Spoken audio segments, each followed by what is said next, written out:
اب آپ کے سامنے مولانا فضل الرحمان کے رفیق ہمارے بہت محترم مرکزی جمعیت اہل حدیث کے سربراہ جناب علامہ ساجد میر صاحب تشریف لایا چاہتے ہیں. خطاب فرمائیں گے. جھنڈے لہرائیے. انصار الاسلام کے رضاکاروں اپنے ڈنڈے بجائیے. تشریف لا رہے ہیں جن کے ساتھ مولانا علی محمد ترابی تشریف فرما ہے. جناب علامہ ساجد میر صاحب. الحمد لله رب العالمين والصلاة والسلام على سيد الأنبياء والمرسلين سيدنا ونبينا وحبيبنا محمد وعلى آله وصحبه أجمعين. محترم جناب مولانا فضل الرحمان صاحب صدر پی ڈی ایم، جناب میاں محمد شہباز شریف صاحب قائد حزب اختلاف قومی اسمبلی، اسٹیج پر تشریف فرما قائدین کرام، اور میرے سامنے موجود اور تشریف فرما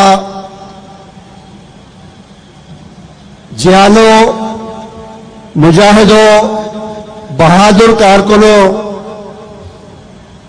آج ایک انتخاب اور ایک انتخابی اور سیاسی جنگ قومی اسمبلی کے اندر ہو رہی ہے، جس کا انشاءاللہ اچھا نتیجہ چند دنوں میں ملنے والا ہے، اور ایک عوامی ریفرینڈم ہو رہا ہے ہمارے سامنے. کل بھی ایک جماعت نے کوشش کی اور کوشش کے ساتھ یہ دعویٰ کیا کہ وہ کم از کم 10 لاکھ افراد کو جمع کریں گے، اور سب یہ کہہ رہے ہیں سوائے ان کے کہ اگر 10 سے زیادہ سے تو زیادہ سے زیادہ 30-35 تھے، اور باقی سیکورٹی کارکن تھے جنہوں نے جلسہ بھرا ہوا تھا. یہ جنگ جو میدان میں لڑی جا رہی ہے وہ بھی آپ جیت چکے ہیں. آج کے اس جلسے نے کل کے اس جلسے کو بہت پیچھے چھوڑ کر یہ جنگ جیت لی ہے، اور انشاءاللہ اسمبلی کی جنگ بھی عنقریب آپ جیتنے والے ہیں.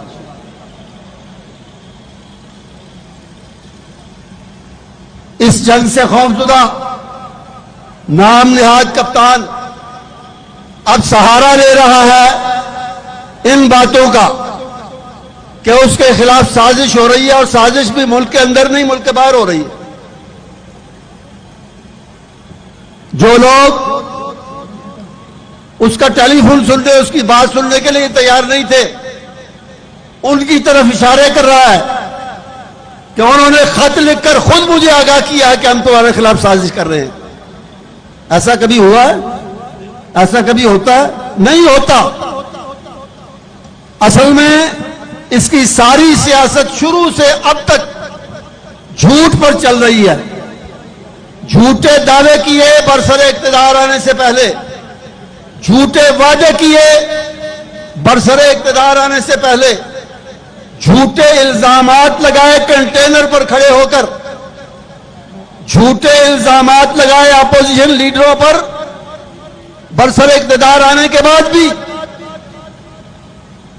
پبلک سے جھوٹے وعدے کر کے اپوزیشن لیڈروں کی جھوٹ پر مبنی کردار کشی کر کے یہ برسر اقتدار آیا اور رہا، اور اب بھی جھوٹ ہی کا سہارا لیے چلا جا رہا ہے. میں اتنے لاکھ بندے جمع کروں گا، جھوٹ. میرے خلاف عالمی سازش ہو رہی ہے، جھوٹ. میرے پاس اس کا تحریری ثبوت موجود ہے، جھوٹ. کون کون سے جھوٹ اس کے پکڑے گے ہم؟ اس کا سارا کاروبار ہی جھوٹ پر چل رہا ہے. اور پھر میں یہ کہنا چاہتا ہوں کہ جعلی وزیر اعظم صاحب جعلی مفتی اعظم بھی بننے کی کوشش نہ کریں. اس جنگ کو جو سیاسی جنگ ہے جو پاکستان کی بہتری کے لیے اپوزیشن نے شروع کی ہے پاکستان کے عوام کو ان کا اقتدار واپس لوٹانے کے لیے جو کی ہے اس کو خیر و شر کی جنگ قرار نہ دے. یہ نیکی اور بدی کی جنگ نہیں ہے. اس کو نیکی اور بدی کا فیصلہ کرنا یہ اللہ رسول کا کام ہے, کسی جعلی مفتی اعظم کا کام نہیں ہے کہ وہ کہ یہ بدی ہے اور یہ نیکی ہے. یہ اللہ رسول کا کام ہے نیکی اور بدی کی نشاندہی کرنا. اور جہاں تک سیاسی برائی اور سیاسی اچھائی کا فیصلہ وہ عوام کا فیصلہ ہوتا ہے, وہ بھی کسی مفتی کا فیصلہ نہیں ہوتا.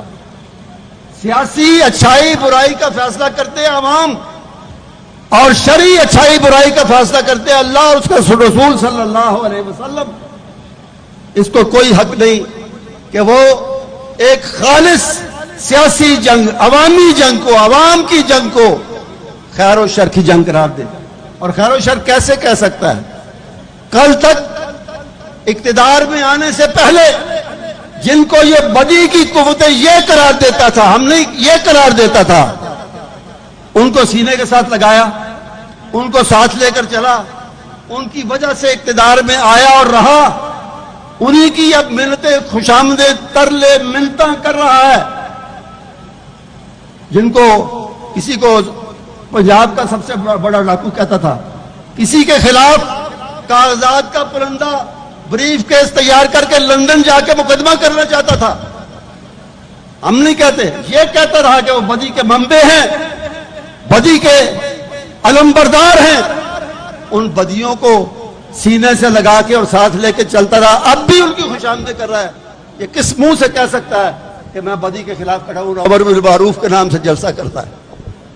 یہ امر بالمعروف ہے کہ جس کو خود تم نے, کسی اور نے نہیں, جس کو تم نے بدی برائی قرار دیا,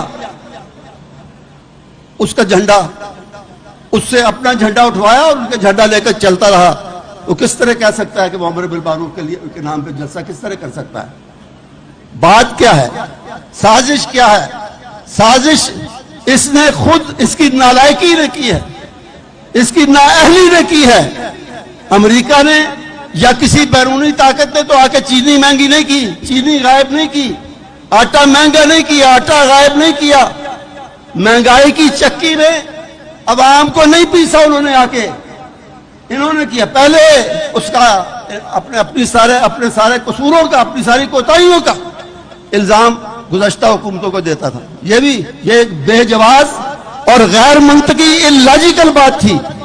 اور اب اس سے بھی اسی طرح کی ایک اور اللاجیکل بات کر دی کہ یہ بیرونی طاقتوں کی ساری سازش تم نے خود اپنے خلاف, تمہاری نااہلی نے تمہارے خلاف سازش کی ہے.